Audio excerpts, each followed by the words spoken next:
যে কোনো স্ট্রাকচারের ফাউন্ডেশন ডিজাইন করার জন্য সয়েলের স্ট্র্যাটিফিকেশন, লোকাল জিওলজি এবং ইঞ্জিনিয়ারিং প্রপার্টিজ সম্পর্কে স্বচ্ছ ধারণা থাকা অত্যন্ত গুরুত্বপূর্ণ। এজন্য সাবসয়েল ইনভেস্টিগেশন করা হয়ে থাকে।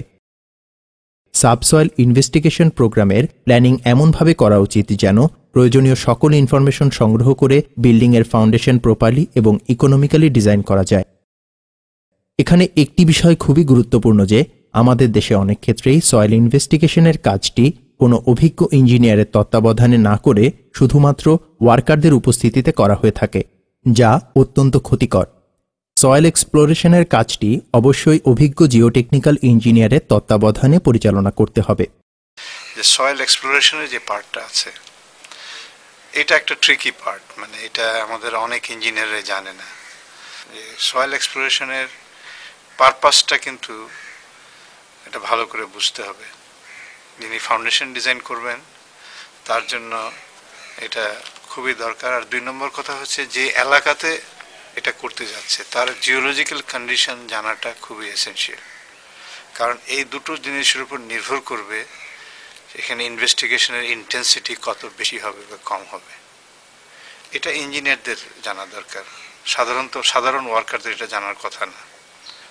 সাবসয়েল ইনভেস্টিগেশন মূলত 3টি ধাপে করা হয়: boring operation, sample collection, in situ বা ফিল্ড টেস্ট এবং ল্যাব টেস্ট। বোরিং অপারেশনের পূর্বে লোকাল জিওলজি, সাইটটির আশেপাশে কোনো বোরিং করা হয়ে থাকলে তার ডাটা, ফ্লাডিং হিস্টরি ইত্যাদি তথ্য সংগ্রহ করতে হবে। বোরিংয়ের সংখ্যা এবং গভীরতা সাবসয়েল এক্সপ্লোরেশন শুরুর পূর্বে সুনির্দিষ্ট করে বলা সম্ভব নয়। এ বিষয়টি স্ট্রাকচারের ইম্পর্টেন্স, পজিশন এবং type, soil condition, local geology ইত্যাদি বিভিন্ন বিষয়ের উপর নির্ভর করে। প্রিলিমিনারি এক্সপ্লোরেশন স্টেজে এই সকল তথ্যের ভিত্তিতে অভিজ্ঞ জিওটেকনিক্যাল ইঞ্জিনিয়ারের পরামর্শ অনুযায়ী কয়েকটি বোরহোল করতে হবে। অতঃপর বোরহোলগুলোর প্রোফাইল আঁকতে হবে।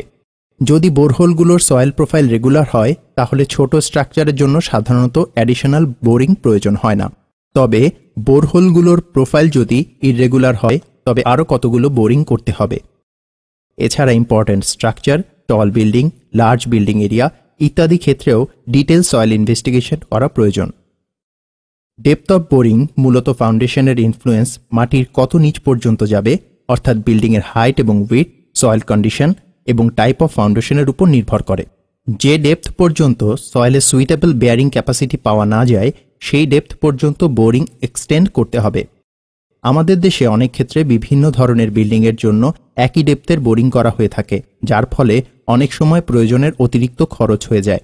যেমন শ্যালো ফাউন্ডেশনের ক্ষেত্রে একটি 20 তলা বিল্ডিংয়ের জন্য যে গভীরতা পর্যন্ত বোরিং করা প্রয়োজন, একটি দোতলা বিল্ডিংয়ে সেই একই গভীরতা পর্যন্ত বোরিং করার প্রয়োজন নেই।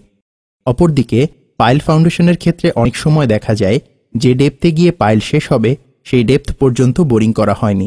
এটি অত্যন্ত ক্ষতিকর, কারণ ডিজাইন ইঞ্জিনিয়ারকে অবশ্যই যে ডেপথে পাইল টার্মিনেট করা হবে সে ডেপথের সয়েল কন্ডিশন সম্পর্কে জানতে হবে। তাই পাইল যেখানে ছাড়া হতে পারে, অর্থাৎ যেখানে পাইলের এন্ড বেয়ারিং ভালো পাওয়া যাবে, সেই ডেপথ থেকে আরও 5 থেকে 10 ফিট গভীর পর্যন্ত বোরিং করতে হবে। সয়েলের টাইপ এবং স্ট্রেংথ নির্ণয় করার জন্য ফিল্ড এবং ল্যাবরেটরি টেস্ট করা হয়ে থাকে।